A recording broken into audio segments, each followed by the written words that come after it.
I'm going to share some new additions to my collection with you all. Most of these are full bottles, but I have a couple travel sprays that I want to talk about, as well as just show you some discovery sets to see if there's anything that you're interested in hearing about. But let's go ahead and get right into it with one that I picked up off of Instagram from, or yeah, that's where I got it, from one of my Instagram friends on there. So this is Chanel's Jersey, and this is the Eau de Parfum, the newer version. They're all Eau de Parfums now. But anyway, so I was glad to get this because the prices of Chanel fragrances have all gone up a lot, like a lot. And so I was glad to get this for a decent price. This is one I had been looking at for a while. There are a few others in this collection. So this is my third, but there are a few others that I would like to add, but I kind of am trying to find them secondhand so that they're not so crazy expensive. This one's just a really beautiful calming lavender. So it's like lavender, vanilla. I would say there's like some tonka in here, maybe like a touch of like a muskiness, nothing like dirty at all though, just like clean and calming and almost like a little bit creamy, I would say as well. Maybe slightly powdery, but this is a fantastic little lavender fragrance. It does sort of remind me of the Lush, what do they call it? Like Sleepy or whatever, Twilight. They call it different names, but that fragrance that is the lavender one from Lush, this does remind me a little bit of it. Of course, it's sort of like a, you know, jazzed up, fancier version of it. But if you like that, I would say you would like this as well. So that is Chanel's Jersey. And of course, this was created by Jacques Polge. Next up is a new release from Mugler. This is the Alien Goddess Intense. So I just got this recently. It's Marie Salamania and Natalie Lorson, which is part of why I was like, let me give this one a chance. I did blind buy this, which I haven't done in a while. Alien Goddess, no, like I was not about that. But this one, well, because of the perfumers, I really like them. And just kind of the note breakdown looked a little bit more promising than the original Alien Goddess did. So I figured I'd go ahead and pick it up from Ulta. I've only worn this once, so I kind of want to smell it a little bit again, but you definitely can tell it's an alien flanker. So I get the jasmine like that. You know, it's not, doesn't smell like jasmine like in a lot of jasmine fragrances, but the alien jasmine, you get that. I would say it's like benzoin or vanilla or both. Something along those lines. There's like a slight coconuttiness to it that does make it somewhat summery. I would say it still has a bit of a woodiness to it. Maybe not so deep as Alien actually is, but it's still very clearly an alien flanker. So I do definitely like this one a lot more than the original Alien Goddess, which did not really smell that much like Alien to me at all. This one is nice and definitely something that you could wear during the summertime, but it still has some power behind it, like how the original Alien does. So I would say, like, if it's a super hot day, maybe not so much. This might be more of like a nighttime fragrance for summer. So yeah, I'm a fan. I like it, but I also just really like Alien. So if you don't like Alien, you probably won't like this. But if you do, you know, maybe check it out. So that's Alien Goddess Intense. All right, so next up I have Mists of Time, which is from Gallagher Fragrances. Daniel sent me this one and the next one that I'm going to talk about. Daniel Gallagher, he is the perfumer / owner of, it's both Gallagher Fragrances and this one, Pearlescent Parfums. So he runs both with his wife. They're out of Texas now, but yeah, I think these are kind of his two summer releases this year. And I will definitely tell you the Gallagher one, the Mists of Time, leans more masculine, whereas the Pearlescent leans more feminine. But I can see how they complement each other nicely. So this one, well, the notes that are listed on the bottle are candied orange, mandarin, black currant, patchouli, birch, and mineral notes. I would say I definitely get like candied orange and like a little bit, it's not like super sweet. It's still got that tartness to it, like a, you know, like a citrus would have, but I can get some minerally qualities, and definitely the birch is standing out to me. And I can tell there's patchouli in it, but the patchouli is not so much that it's overwhelming. knowing that there's black currant in this, I can pick it up. If I didn't know that it was in there, I think maybe it would get a little bit overshadowed by the citrus and woods and patchouli. But it's definitely a nicely balanced fragrance. It's not too sweet. It's not too tart.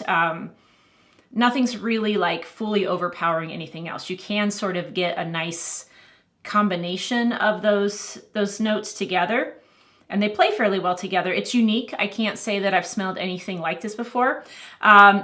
But I will say that to me, and I don't know why, but when I smell this, it smells like something I would prefer slightly on a man as opposed to wearing it on myself. So that one is Miss of Time. But then now let me show you the other one that was released from the Pearlescent line. Okay, so here is Sunscape. And like I said, this is obviously from the other line, but it smells a bit more kind of feminine leaning to me if we're going to classify it. But this one, as soon as I smelled it the first time, I was like, holy melon. So yeah, let me read you the notes because they're on the back of the box here. So it says bergamot, lime, sweet orange, violet, bluebonnet, honeydew, melon, which is what I'm smelling primarily, ginger, frankincense, Texas sunshine. So there's a, fantasy note for you, and vanilla. When I smell it, like I said, I mean, before I even looked at anything, I smelled it and I was like, oh geez, melon, like so much melon.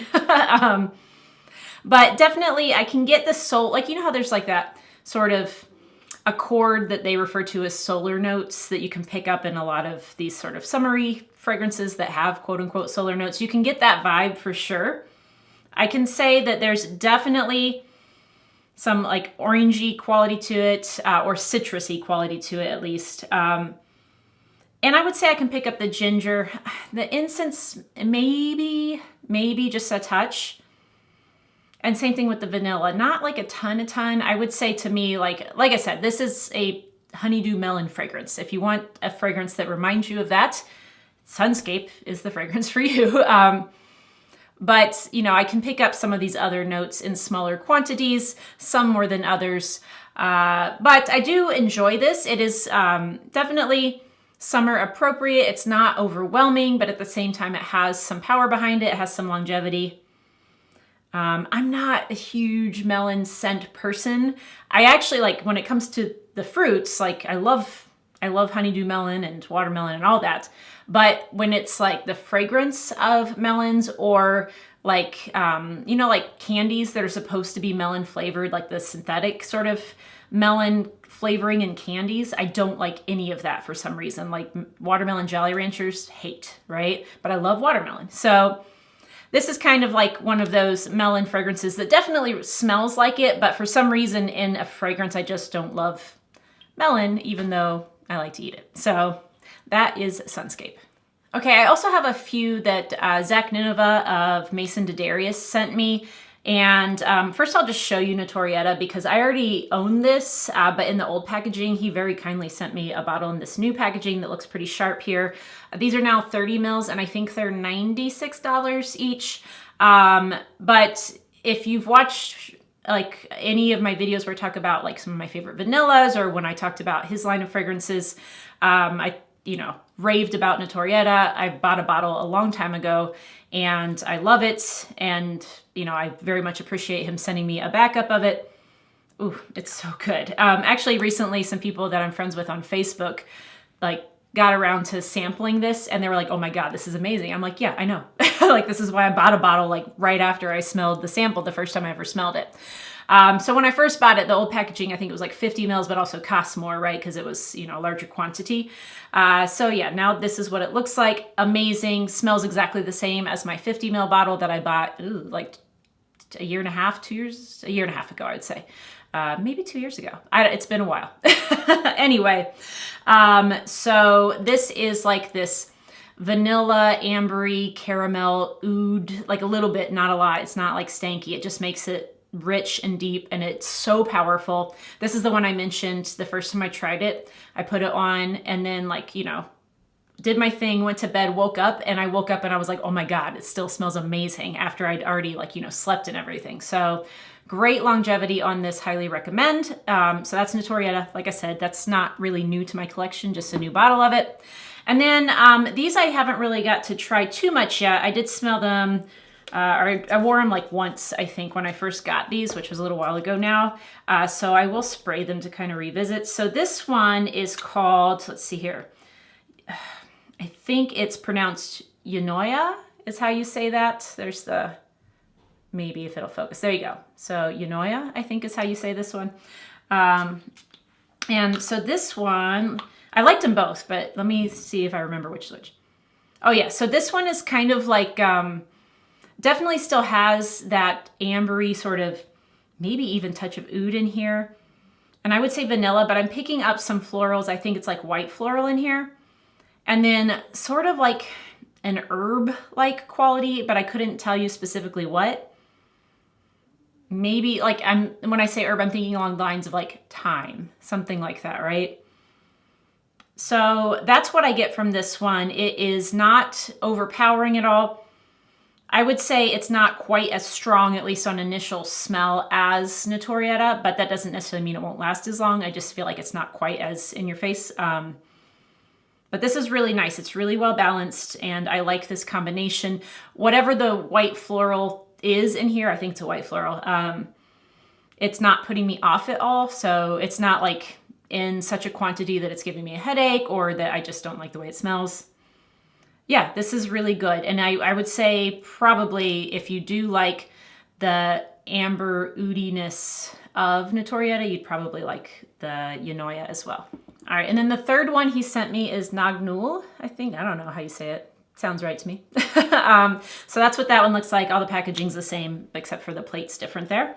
And let's see again what this one smells like. I think this is the one I liked even more of the two, but oh yeah, I do. I don't know. I like them both a lot, but I think I slightly preferred this one over the Eunoia, even though I like that as well. And Notorieta is still my favorite, just to be very clear. I love that one. Anyway, so this one has, again, that sort of amberiness that runs through the last two, but I would say this one has a little bit, maybe more sweetness, a little bit than the last one. Kind of like there's like an anise sort of feel to it. Definitely florals, maybe a touch of musk, maybe the tiniest bit of patchouli. But I would say in general, I'm sure there's probably some vanilla, but that's kind of like in that ambery vibe. I would say maybe the florals stand out more than any patchouli does, even though I wouldn't classify this as a floral fragrance. Yeah, I really like this one. Again, I feel like of those three, when I smell them, Notorieta probably has the most projection of the three, but anything I've ever tried from him lasts really well. So I'm sure these will last a long time as well. So that one is Nagul. And like I said, I like all three of these, but if you are like hardcore vanilla person like I am, you probably want to try Notorieta, especially if you like caramel and ambers as well. All right, next I have a couple little travel sprays from Celine. Let's do this one first. This is Black Tie. I sampled both of these before I bought these travel sprays, so I knew what I was getting, and I really like both of them. I think I've sprayed this a couple times, but I don't think that I've actually fully worn Black Tie yet. I will say I was contemplating getting full bottles of both of these, but Celine also just had a price increase, like how a lot of the designer houses have over the last few months. And these price increases have me starting to think like, maybe I don't need full bottles of all these things, especially with like the size of a collection that I have. If you have an idea of how many bottles I have, you know that I really don't need more. And so with the added costs of these price increases, I'm kind of like, well, I still want to have some of these fragrances, but maybe not the full, very expensive price bottles. So anyway, Black Tie here. So this has this same sort of like beautiful vanilla orris-y vibe that runs through at least most of the collection that I've tried from Celine. This also has like a woodiness, kind of smells like cedar in my opinion, musk for sure. It might have some other things in it as well, but like I said, the main thing that stands out to me besides that vanilla orris sort of combo that does seem to run through a lot of the Celine fragrances would be that cedar slash woodiness. I'm not sure 100%. I think it is cedar, but that with like the musk. And I really enjoy it. I think that this is very much unisex. Anybody can wear it. It smells very classy. It's not too overpowering. A lot of people do complain these don't last a super long time. Again, that's not something I care so much about, probably because I have a crap ton of fragrances that I can just take with me and put on. But you know, I suppose if you were just gonna buy a bottle of something, then that would matter more. But yeah, this is gorgeous. This is gorgeous. Would love to smell it on a man, would love to smell it on myself. So that is the Black Tie one from Celine. And then the other one that I added in a travel spray is the Dans Paris. And this one again sort of has that same vanilla quality. I would say I don't get as much orris here. It could be in there as well because I do think that is sort of a running theme with a lot of these. But for me, I still get florals, but it doesn't smell like irisy to me. And it doesn't smell like orris root either. So some sort of floral in here for sure, like a floral vanilla. Again, musk. I would say this one has maybe the tiniest touch of some sort of spice. I'm not exactly sure. It smells like maybe some sort of a baking spice, tiny bit, but this is not gourmand. Keep in mind, this is a floral vanilla first and foremost. Yeah, but I really enjoyed this. This is actually what I wore. So I have used this one once. I wore this to a concert I went to this past weekend and really enjoyed it. But like I said, I tried it before, so I knew I liked it. This line in general has quite a few that I do like that I've sampled. But again, I'm not 100% sure I'll be adding more full bottles from it. Just because of the price increase. So I don't know, we'll think about it. If I were to get a full bottle of either of these, I'd go Black Tie. But I think next, I still haven't tried Reptile, and that's the next one I really want to try from Celine. So if you have tried that, let me know what you think, but it sounds like I might like that one. All right, so the last thing I just wanted to show you all to see if you have interest in me doing videos or live streams on any of these are some discovery sets. So I picked up 3. I think, yeah, I got these all from Lucky Scent. It's been a little while, but I still haven't opened them or tried them. So this one is Sarah Baker. I think I've tried 1 or 2 of her fragrances before, but I don't really remember. So I have the full discovery set here. I also finally got the Rogue discovery set. This one has a lot. Oh, it's just in a bag. Never mind. I was going to show you, but they're kind of like small, but there's a lot in here. You can see all the different ones that are in here. So I'm interested to try these. I've not really tried much. Again, I think I've tried 2 maybe from Rogue before that, you know, my friends have sent me, but there's that one. And then the other discovery set I have is this, I think they're kind of new, or at least new to the US. This is, Lord help me with this pronunciation, Le Bon Gerbois. I have no idea. 1885. I got that. I can pronounce that. But here is that one. So there's 9 in there. You can see. And I don't think this is all that they have, but it's, kind of the larger discovery set that I could find. Maybe it is, but I don't think it is. So they do like years, I noticed, for these different fragrances. So there's like 1885 where it starts, and then it goes all the way through. I mean, obviously there's only 9 here, but like the most recent year is 2018. Not really sure what those years mean. I'll have to read into it, but it looks kind of interesting. So if you would like to hear my thoughts on any of those 3 discovery sets, just let me know. And maybe, like I said, maybe I'll do a live stream because that's typically how I do discovery sets. Or maybe I'll do a video. I don't know. We'll see. But leave me a comment down below and let me know what sounds interesting to you. All right, so those are the new additions to my collection over the past, 3-4 months. I really haven't bought a whole lot. Like I said, some of those were sent to me, as I mentioned, and then some I did purchase. But in general, I definitely slowed down. Been trying to kind of thin out my collection. As you saw in my last video, I've been trying to use things up. And so, yeah, I just kind of slowed down with the purchasing. I probably will continue to have a slow buy / low buy, whatever you want to call it, for a while. And just kind of see what really speaks to me, because at this point I'm just trying to buy some stuff that I really like. And although I blind bought this one, I'm really trying to not blind buy things as best I can. Anyway, let me know what you picked up recently. I'd love to hear it. If you have any recommendations of new releases that you've really enjoyed, leave me a comment, let me know. Thank you all so much for watching. Don't forget to hit the thumbs up button if you like this video, subscribe, ring the bell, all that good stuff, and I'll see you all next time. Bye.